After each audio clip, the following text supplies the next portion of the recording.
6 months after what historians would call the 72-hour war, Ambassador Juan sat in the same galactic council chamber where he had once listened to insults about human weakness.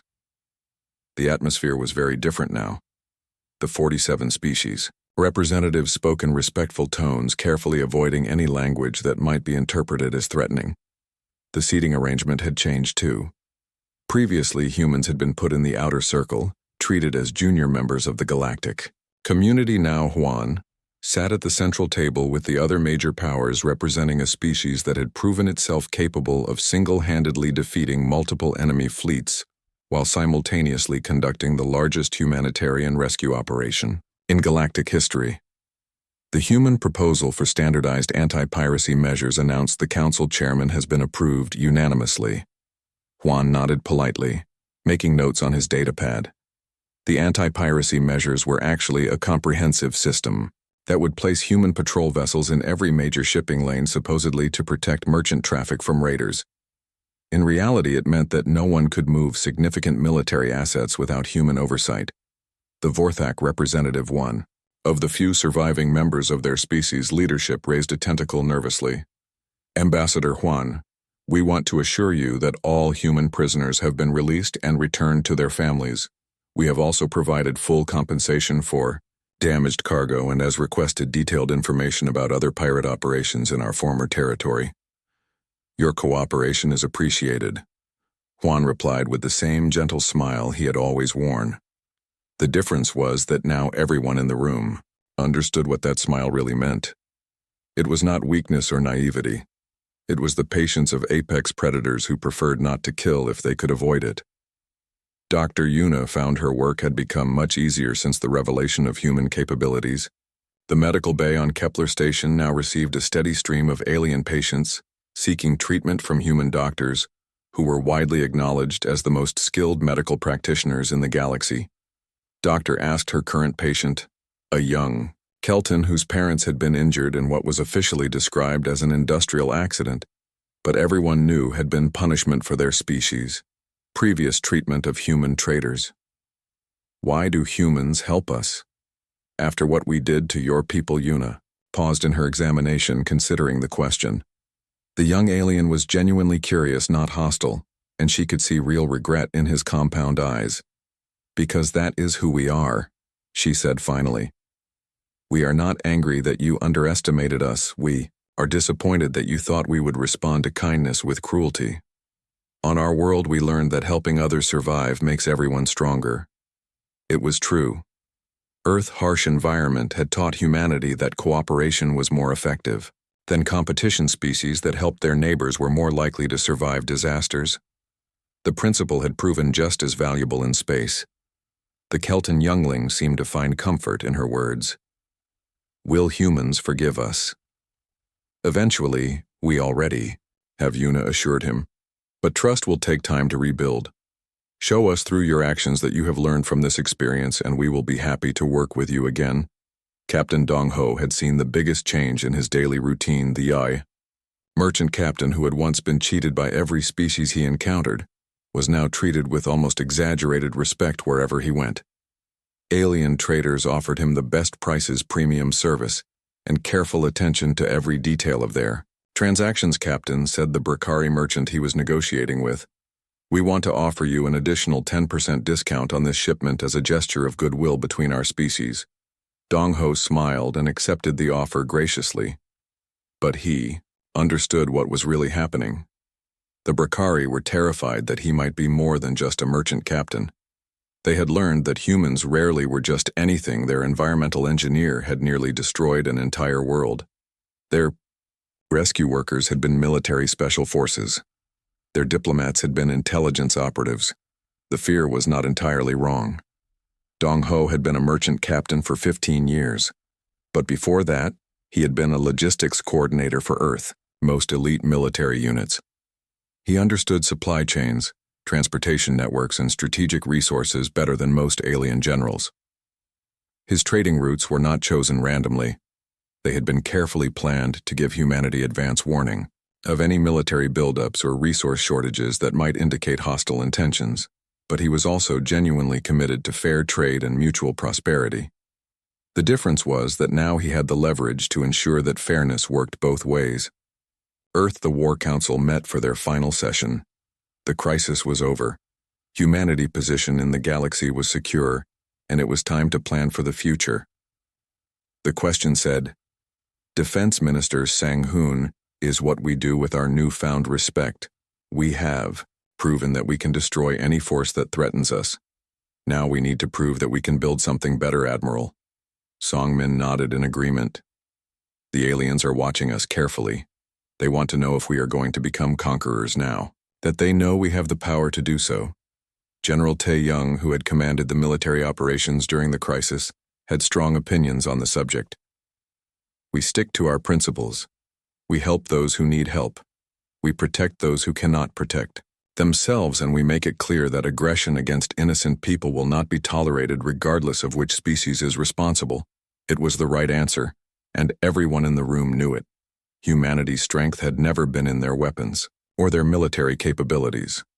It had been in their willingness to choose cooperation over conquest, even when conquest would have been easier. Dr. Eun-jung provided the scientific perspective.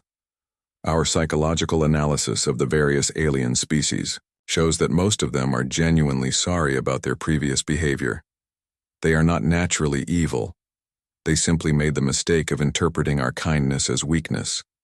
Now that they understand the difference, most of them are eager to establish genuine partnerships with us. Colonel Woo Jin, whose scarred face had seen more combat than anyone else in the room, had the final word. I have spent my entire career preparing for war. But I have never forgotten that the goal of military strength is to make war unnecessary. We have achieved that goal. Now we make sure it stays achieved. The meeting ended with a decision that would shape the galaxy for centuries to come. Humanity would not become an empire or a ruling power. They would become something more valuable. The guardians of galactic peace. The protectors of the weak and the guarantors that kindness would never again be mistaken for weakness.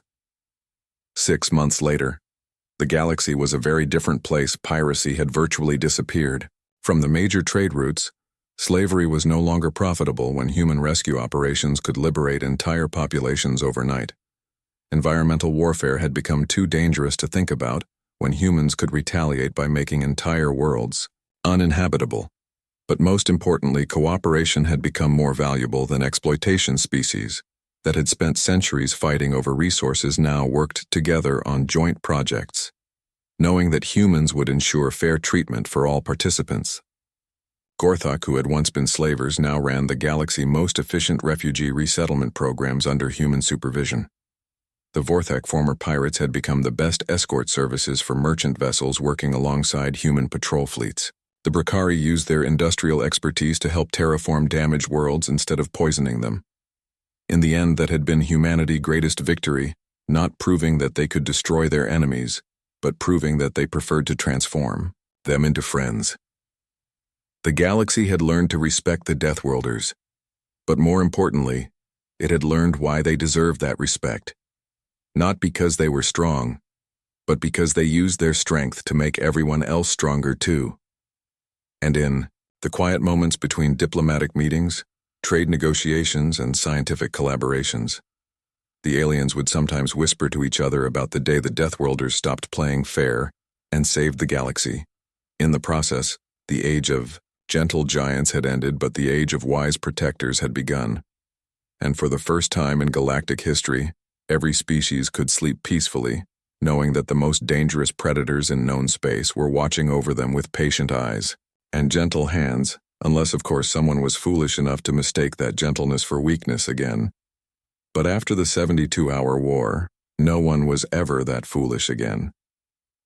The Gorthok slave raiders approached the Proxima Centauri colonies like they were going to a party.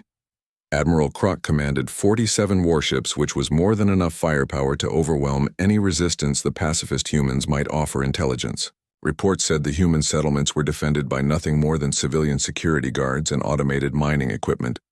Begin the harvest. Krok ordered, his mandibles clicking with excitement. Capture as many as possible. Kill only if you have. To what happened next would be remembered as the moment the galaxy learned to fear humans. The first Gorthok ship to enter the Proxima system simply disappeared. One moment it was there on the sensors. The next, it was an expanding cloud of glowing gas and metal pieces. Admiral Croc stared at his displays in total confusion. Report. He barked at his crew. Unknown, sir. His tactical officer replied nervously. The ship just exploded. No enemy vessels detected anywhere.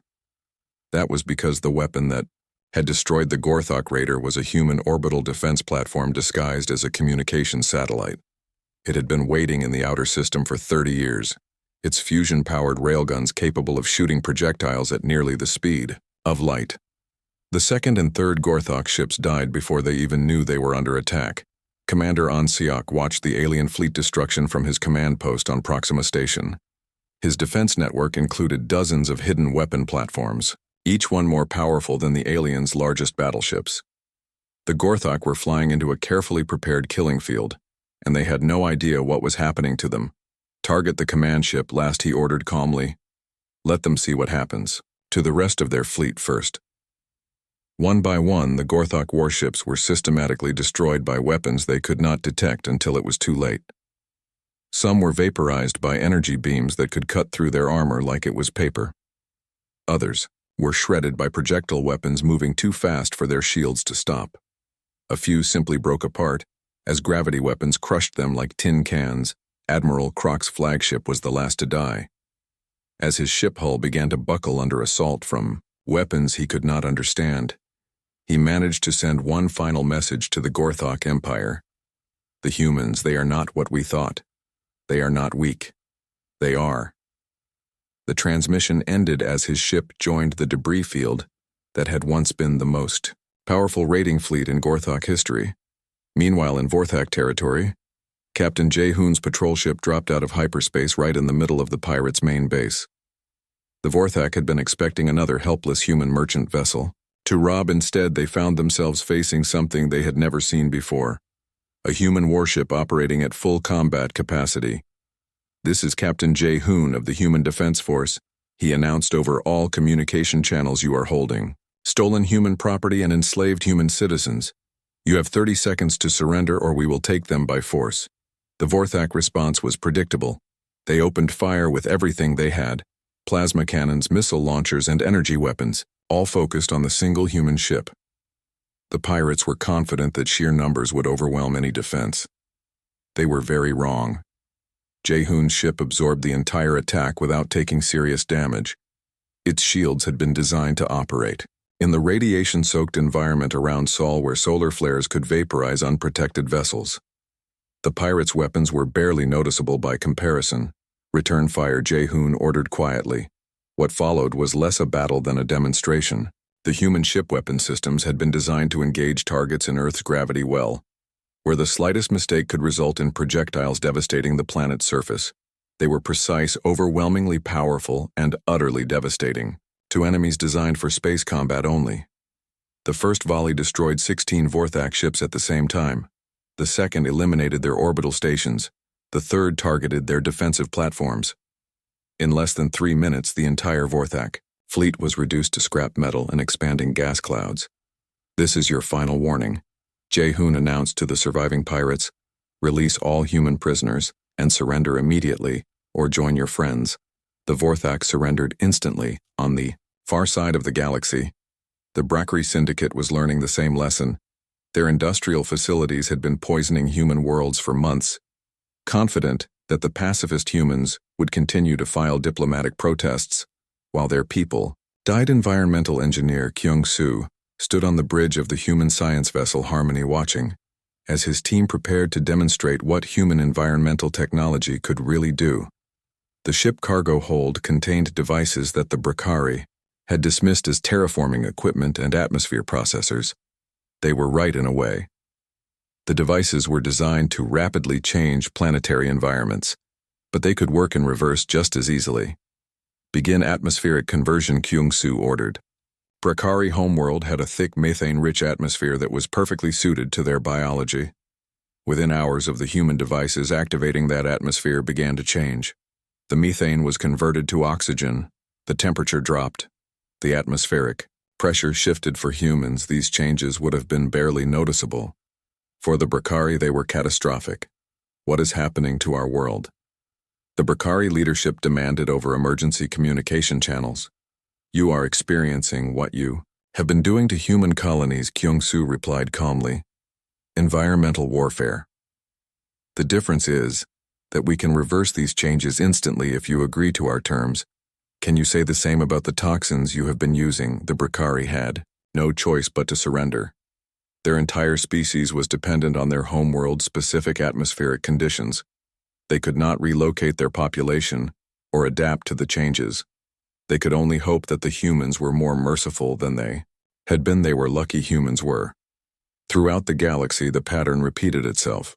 The Chronari Empire fraud operations were shut down when human intelligence operatives who had been pretending to be naive charity workers revealed detailed evidence of every illegal transaction. The Kelton trading cartels found their ships disabled by human vessels they had thought were easy prey.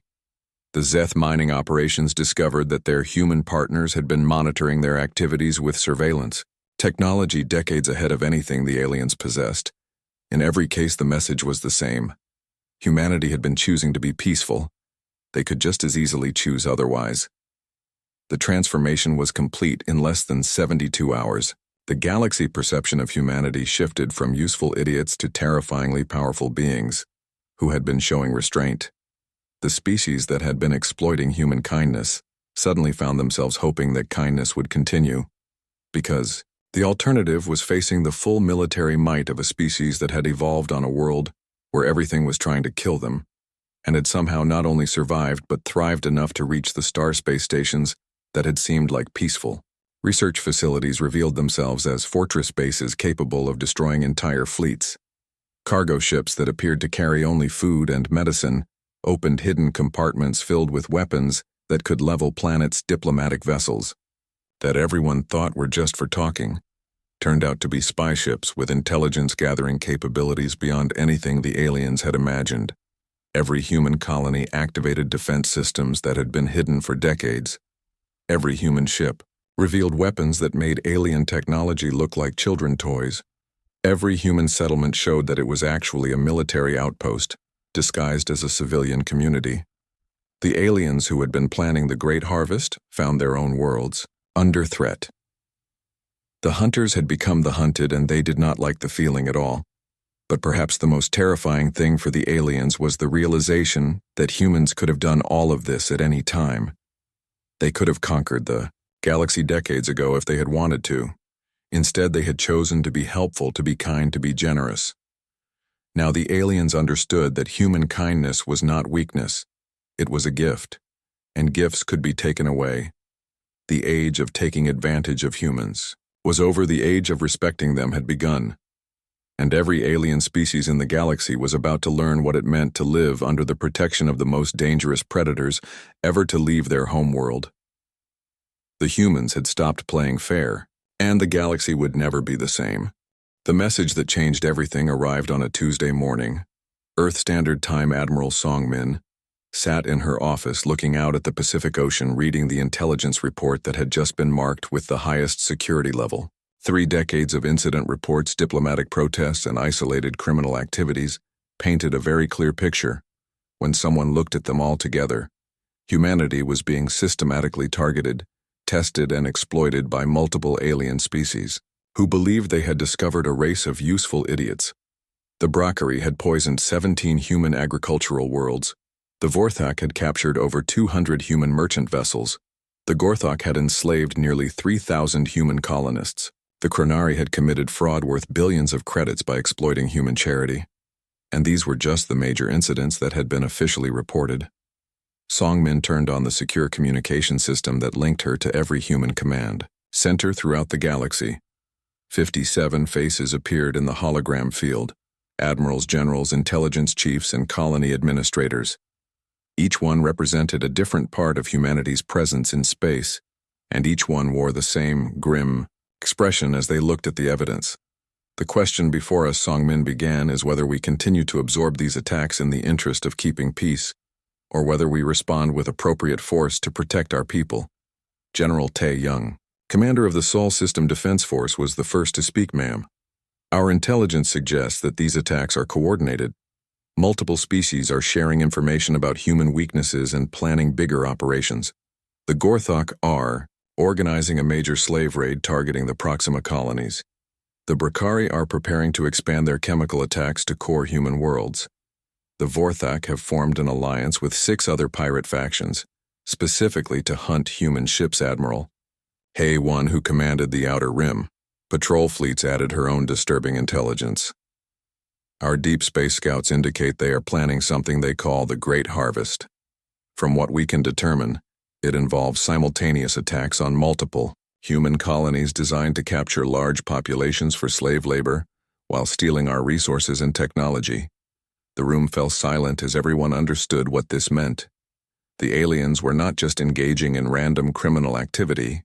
They were planning what amounted to genocide, confident that humans were too weak and naive to stop them. Dr. Unjung, the director of alien biology, research, provided the final piece of the puzzle. Colleagues, I have analyzed the psychological profiles of the species involved in these attacks. They all share certain characteristics. They are predators who have evolved to identify and exploit what they see as weakness. Our peaceful behavior triggers their hunting instincts. The more we try to avoid conflict, the more aggressive they become. So we are dealing with bullies, said Colonel Wu Jin, his scarred face showing decades of combat experience. And we all know there is only one way to deal with bullies. Song Min nodded grimly. She had hoped it would never come to this, but the evidence was clear. Humanity's greatest strength, their ability to choose peace over violence, had become a weakness when dealing with species that only understood force. We have 2 options, she announced. We can continue our current policy and watch our people be murdered, enslaved, and brutalized while we file diplomatic protests, or we can remind the galaxy why Earth is classified as a Class 12 death world and why every human in space is a survivor of the most hostile environment known to exist. The vote was unanimous. Within hours, every human ship, station, and colony throughout the galaxy received the same coded message. Protocol 7 is now in effect. The gloves are off on the mining station orbiting Vega Prime. Security Chief Boram opened the classified weapons locker that had not been touched in 30 years. Inside were enough military-grade weapons to outfit a small invasion force, weapons that had been designed to function in Earth's crushing gravity-toxic atmosphere, and extreme temperature changes, weapons that would seem impossibly powerful to species that had evolved in gentler environments. Sir, her assistant asked nervously, are we really going to use these? Bo Ram checked the charge on a plasma rifle that could punch through 3 meters of hardened steel. The aliens wanted to see what humans are really capable of. She said quietly, I think it is time we showed them in the Outer Rim territories. Captain Jae Hoon received new orders from Fleet Command. His patrol ship's true capabilities were to be revealed, its weapon systems activated, and his crew authorized to respond to threats with overwhelming force. All stations, battle stations, he announced over the ship's speaker system. This is not a drill. We are now operating under combat protocols. His crew moved with practiced skill, transforming their vessel from a peaceful patrol ship into what it had always been, a state-of-the-art destroyer, capable of single-handedly engaging entire enemy fleets. Weapons systems came online with deep humming sounds. Shield generators spun up to full power. Combat computer systems began scanning space for potential targets. On the bridge, Tactical Officer Jin Aa smiled for the first time in months as she watched her screen display the ship's true offensive capabilities. All weapons systems online. Captain, we are ready for combat operations. On Earth itself, the War Council met in the deep bunkers beneath the Himalayan mountains. These were the people who had been quietly preparing for this day for 3 decades. The strategists, weapons designers, and military planners who had spent their careers figuring out how to protect humanity in a hostile galaxy. Defense Minister Sang Hoon stood before a massive holographic display showing every human asset in space. Ladies and gentlemen, we have approximately 72 hours before the aliens launch their coordinated attacks on our colonies. We will not wait for them to strike first. Plan was simple in its brilliance. Every human ship would simultaneously reveal its true capabilities. Every human colony would activate its hidden defense systems. Every human diplomat would deliver the same message to their alien counterparts. The age of taking advantage of human kindness is over. Remember, Sang-hoon concluded, "We are not conquerors. We are not starting a war. We are ending one that was declared against us the moment they decided our people were acceptable casualties. When this is over, the galaxy will understand that humans are not weak. We were just being polite." The countdown began. Across the galaxy, millions of humans prepared to show their alien neighbors what 3 billion years of evolution on the ultimate death world had really created in hidden bunkers beneath human colonies' weapons that could level continents powered up for the first time in decades. On seemingly harmless trading ships, cargo holds opened to reveal missile launchers and energy cannons. In medical facilities, doctors put away their healing tools and picked up weapons they had hoped never to use again. Every human teacher was also a combat instructor. Every human engineer was also a weapons expert. Every human farmer was also a soldier. Every human diplomat was also a spy. They had all been pretending to be normal civilians while hiding skills that would terrify the aliens who thought they were helpless. The transformation was beginning, and it would only take 72 hours to complete. Once it was done, the galaxy would never see humanity the same way again. The species that had seemed like pushover victims would reveal themselves as the most dangerous predators in known space, but they would also prove something even more important. They would show that true strength lay not in the ability to destroy, but in the wisdom to choose when destruction was necessary. And right now it was very necessary indeed. The age of gentle giants was ending. The age of respected Deathworlders was about to begin.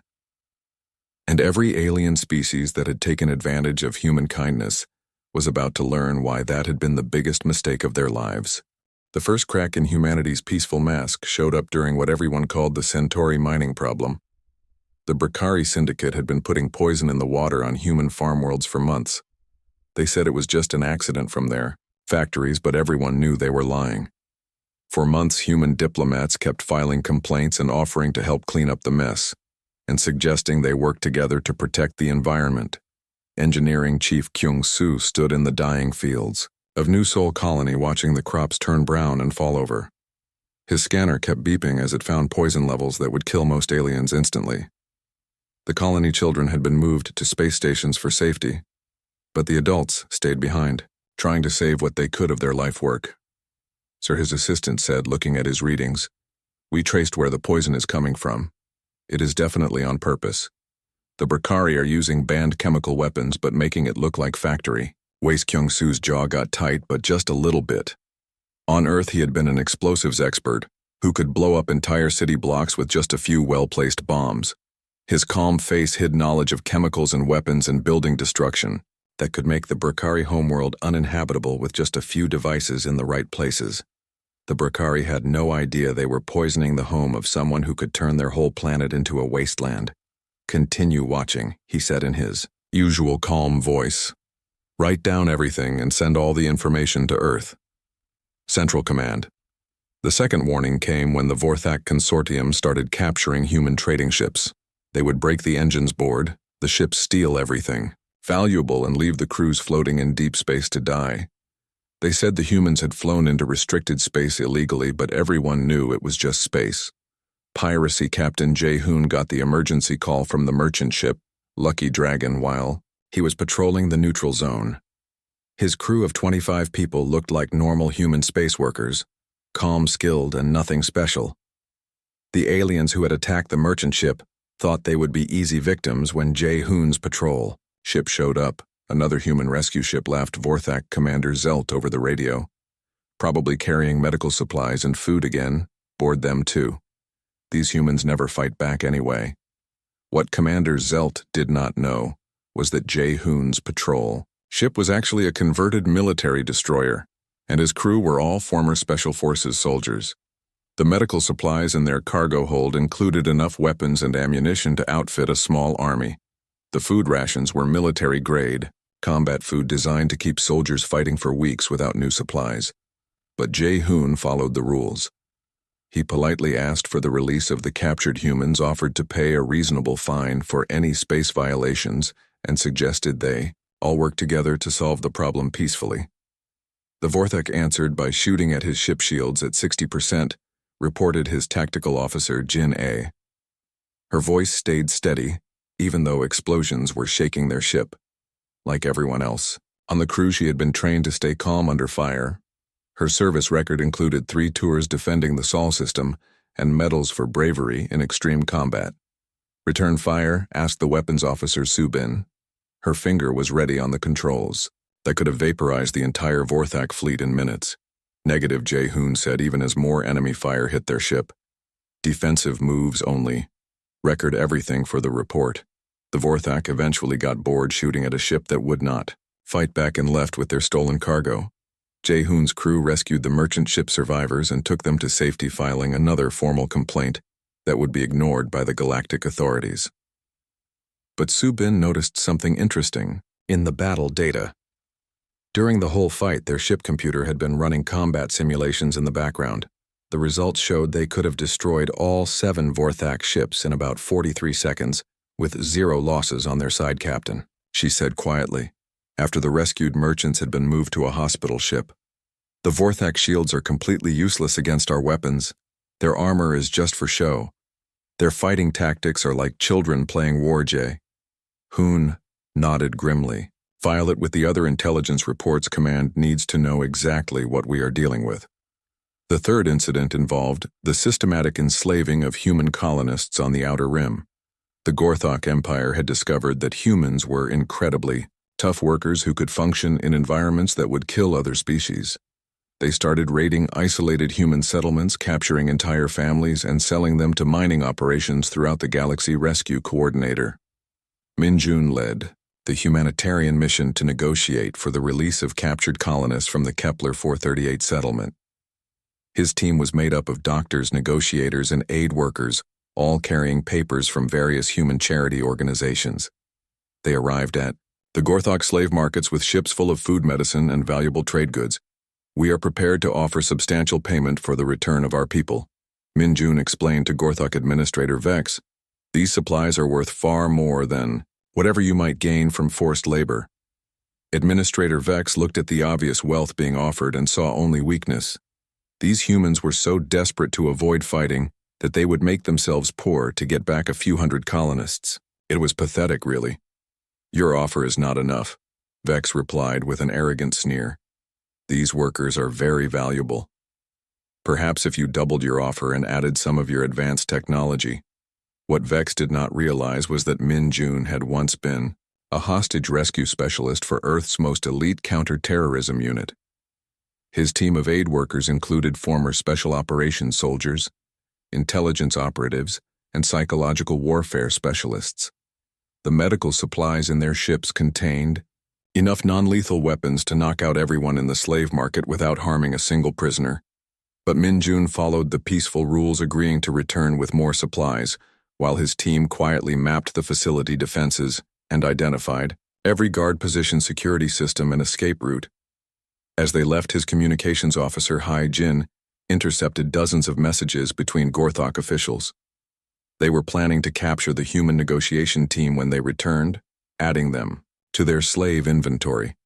So she reported they are not planning to honor any agreement. They see our peaceful approach as proof that we are defenseless.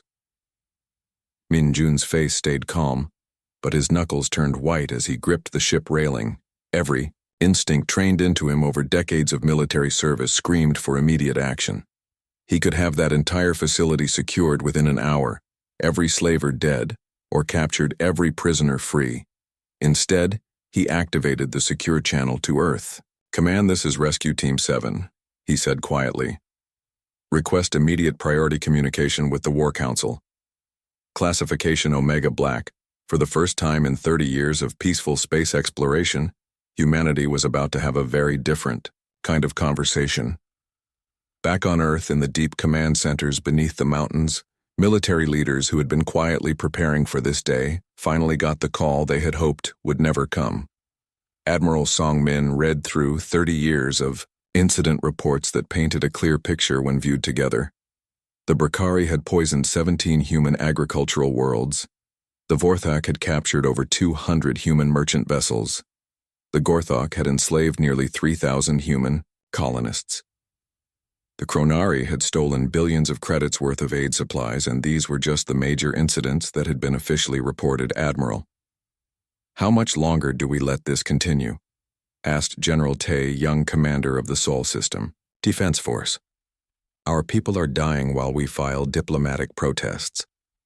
Song Min looked at the faces of 57 commanders appearing in the holographic communication system. Each one represented a different aspect of humanity's presence in space, and each one wore the same grim expression as they reviewed the evidence. The aliens think they have found a species of useful idiots, she said quietly. They believe we are too weak and naive to protect ourselves. They are planning coordinated attacks on our colonies. They call it the Great Harvest. The room fell silent as the implications became clear. The aliens were not just committing random crimes. They were planning what amounted to genocide, confident that humans were too peaceful to stop. Then we have a choice. Song Min continued. We can continue our current policy and watch our people be murdered, enslaved, and brutalized while we file more diplomatic complaints, or we can remind the galaxy why Earth is classified as a Class 12 death world, and why every human in space is a survivor of the most hostile environment ever discovered. The vote was unanimous. Within hours, every human ship station and colony throughout the galaxy received the same coded message: Protocol 7 is now in effect. The gloves are off. The age of gentle giants was about to end. Captain Huan sat quietly in the big shiny room where all the alien leaders met to talk about space things. His hands were old and tired, but his eyes were sharp as he watched 47 different kinds of aliens argue about who could fly where, and who could dig what from which planets. His dark eyes moved from speaker to speaker, but he never said anything loud or mean like the others did. The room was huge, with walls made of some kind of crystal that showed the stars outside different. Colored aliens sat around a table that looked like it was made of frozen light. Some had 6 arms, some had tentacles. Some looked like giant bugs, and some were just weird shapes that Juan could not even describe, but he had learned all their names and tried to be polite to everyone. Ambassador Thex was the loudest one today. He was green and had 6 arms that moved around when he talked. His voice was deep and angry as he pointed at Juan with 3 of his arms at the same time. The humans are too soft, he said in his growling voice.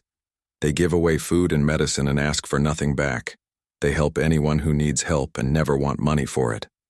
This makes the rest of us look like we do not care about anyone. Many of the other aliens nodded their heads or whatever body parts they used to show they agreed. The Kelton aliens made clicking sounds with their mouth parts. The Zeth aliens waved their long neck things back and forth. The Brakari just sat there with their red eyes glowing, brighter, which meant they were excited about something. For 30 years now, the humans had been the ones everyone called when something bad happened. If a planet got hit by space rocks, the humans would send ships full of building materials and workers. If space pirates attacked merchant ships, the humans would chase them away and not even ask for payment.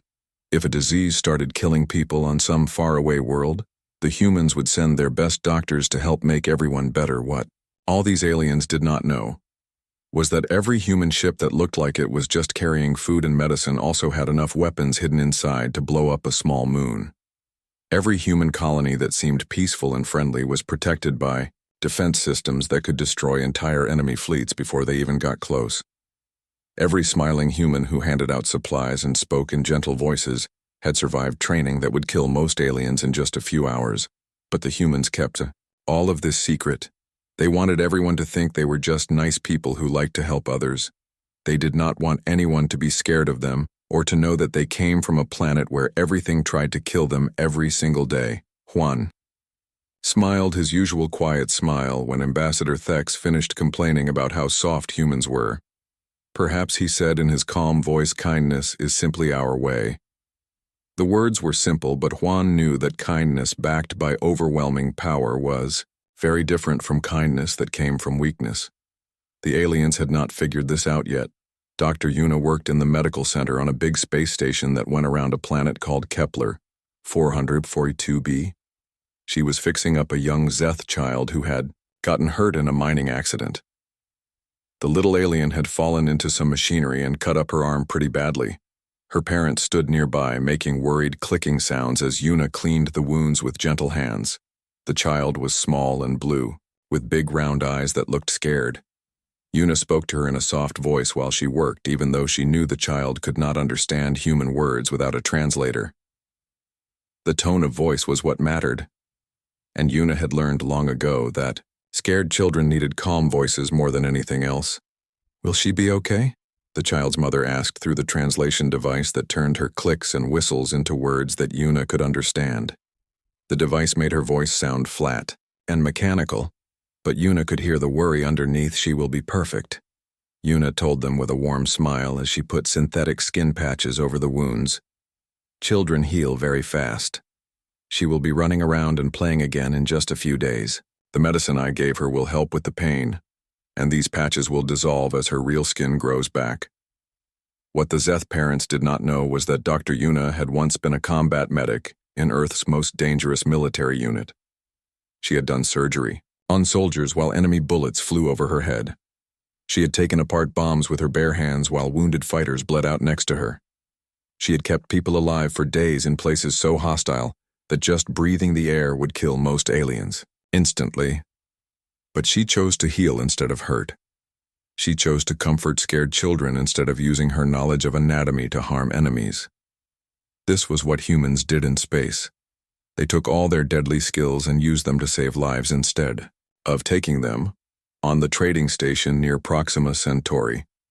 Captain Dong Ho was trying to buy some rare crystals from a group of Kelton merchants. The spider-like aliens thought they were very clever as they offered him prices that were much, much lower than what the crystals were really worth. They believed all humans were stupid about money and trade. "These crystals are worth maybe 50 credits per ton," the lead Kelton said with what passed for a smile on his insect face. "They are very common, where we come from. Not special at all." Dong Ho nodded and agreed to pay the low price without arguing. The Keltons congratulated themselves on cheating another dumb human. They had no idea that Dong Ho's ship scanners had already analyzed the crystals and found out they were worth over 10,000 credits per ton. They also did not know that his cargo hold was full of items worth millions of credits that he was willing to trade for almost nothing, simply because humans valued friendship more than money, pleasure, doing business. Dong Ho said with a real smile as he shook hands with the Kelton captain. The aliens pulled back a little when he squeezed their claws. His grip felt like being squeezed by a machine made of metal, and they wondered how humans could be so strong yet so gentle at the same time. As word spread through the galaxy about these interactions, a pattern started to show itself. Humans seemed to be terrible at business. They accepted bad deals without complaining. They helped people who could not pay them back. They shared their technology and knowledge freely with anyone who asked. Other species began to see humans as useful tools. They were strong enough to do hard jobs, but too nice to be dangerous. They would work for cheap pay and never complain when they got cheated. They seemed to lack the killer instinct that every successful species needed to survive in the harsh galaxy. The Kronari Empire especially enjoyed taking advantage of human generosity. They would pretend to have emergencies and ask for help. Then they would sell whatever supplies the humans sent to their enemies for huge profits. Admiral Kess loved to brag about how easy it was to trick the soft-hearted Earthlings. "They actually believe we are grateful." He laughed during meetings with his officers. "Send them another fake distress call. Tell them our colony needs food and medicine. They will send a whole ship full of supplies within a few days, and we can sell it all for 10 times what it cost them." None of the aliens realized they were playing with fire.